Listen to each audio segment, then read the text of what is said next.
যেখানে বিয়া করবা বিবাহের আগে দেখবা ওই ঘরের মা নামাজিনী, কোরআন পড়ানেওয়ালানি, যার কলিজার মধ্যে কোরআন আছে, ওই ঘরটাই হবে জান্নাতের বাগান।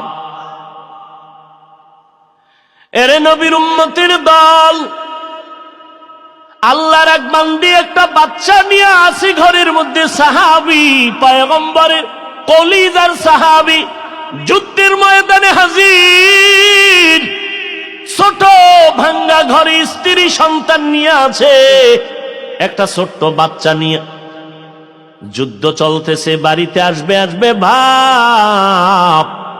রাতের বেলা স্বামী যুদ্ধের ময়দান থেকে ঘরে আসছেন, নবীর সাহাবী, কলিজার সাহাবী, এদিকে যুদ্ধের থেকে বাড়িতে আসার আগেই আল্লাহর বান্দির সন্তান দুনিয়া থেকে বিদায় নিয়ে চলে গেল।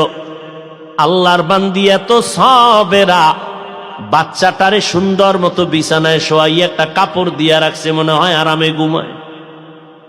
গভীর রাতে স্বামী ঘরের মধ্যে হাজির, স্ত্রী মনটা হাসি খুশি অবস্থায় দরজা খুলল। স্বামীরে বুঝতেও দেয় না যে আমার ঘরের মধ্যে কোনো দুর্ঘটনা, মুসিবত, কোনো পেরেশানি যেন বুঝতে না পারে। কারণ স্বামী বাইরে কষ্ট করে, খানা নাই, ঘুম নাই, কত স্বামী বাইরে কামাই করতে গিয়ে মানুষের সাথে ঝগড়া করে। আমার আম্মা জানেরা যদি বুঝতে পারতে